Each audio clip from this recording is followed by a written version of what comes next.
it's part 4 of the Python for Researchers, Pandas and Matplotlib mini-series. Today's a really quick video to show you something which I think is really cool. So for those of you who don't know what Plotly is an online data and visualization tool. I mean, it's super useful in its own right. If I just show you the website you can go to, it's just plot.ly, and you can go and you can take a look at loads of graphs that people have put on there. It's all about collaboration, right? So you can share your data and get people to see your data and do some really nice graphs just with Plotly on its own. Here's an example that I like. This is the most common ways to die by age in the US. So you've got this lovely looking bar chart. I really like the colors here. The most important feature, which I think is great, is the fact that these graphs are interactive, right? So if I scroll over, you can see I've got little labels that pop up when I look on the right one. So let's take a look. For my age range, then I am most likely to die in, let's have a look up here a bit. Let's have a look. I think I'm most likely to die in a oh yeah, okay, I'm most likely to die from an intentional injury. Oh dear, okay. So there's that. These graphs you can share. You can actually generate, you can actually get the Python code that was used to generate them, and you can play about with it and run it yourself. You can do that for actually a number of languages. Matplotlib, R, Julia. You can use JavaScript framework-based tools to do it as well.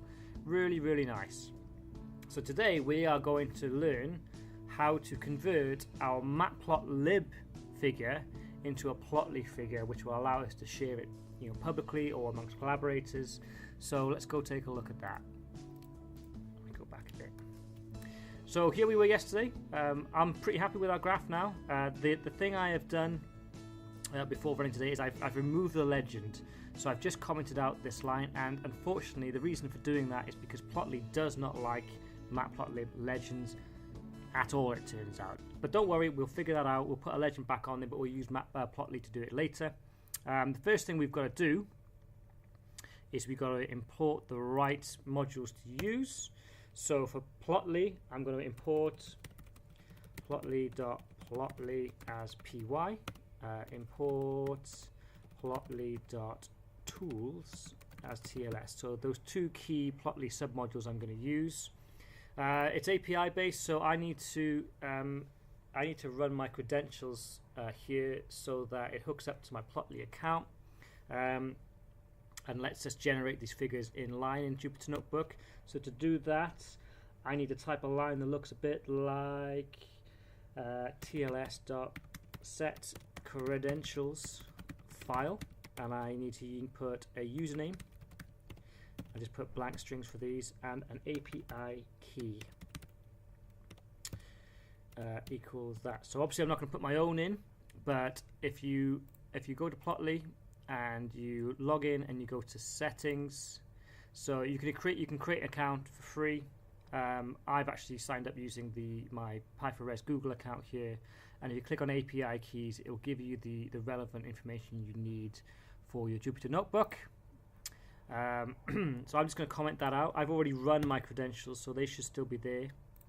To actually convert my Matplotlib figure into a Plotly figure, then I run the command plotly.fig.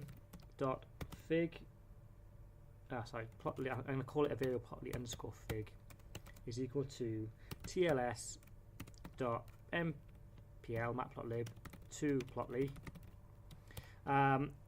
I've already got this object with a variable name called fig, so I'm going to reuse that, and I'm going to specify a file name to save it as, and that's going to update my Plotly account with a new file called willpop. Makes most sense. Okay, so I'm going to run that. I've got an error. Key argument file name. Didn't like that. Why not?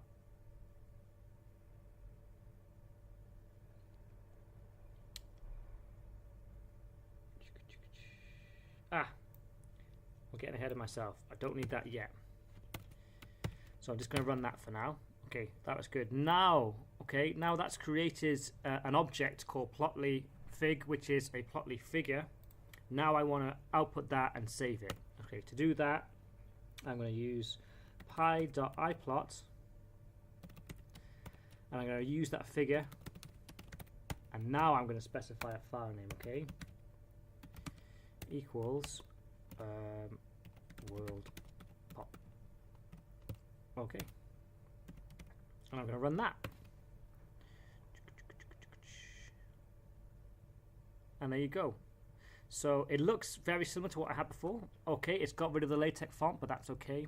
The important thing to notice is that if I scroll over this now, I get these wonderful tools. They'll allow me to zoom in, or I can rescale, I can zoom in click by click.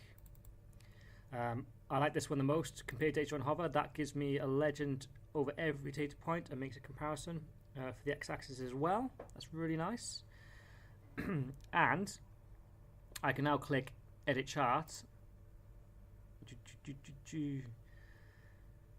and that'll take me to my Plotly account and allow me to start tweaking this further. So the one thing that I said, I had to get rid of the legend to actually run that with Plotly. So let's put a legend back on. I've got to style and legend and show. There you go. It puts the legend back on. It made my my image width a bit shorter, but I can change that as well using Plotly. So there you go, and that's all good to go. So the best thing about this is I can now share this. So I'll save it first. Let's save that, and then I can share it. I can share it any number of ways. I can send a private link to someone. So if I do that, that's just the link to the page I'm already on. I can collaborate by specifying people, or I can embed it. This is the one I really like, is I can embed this as an iframe, or I can even download the HTML and put it directly into a HTML file. So I'll be doing that on the site, and I'm going to send, I'm going to tweet it as well. Let's do that now. There you go. Let me just tweet that.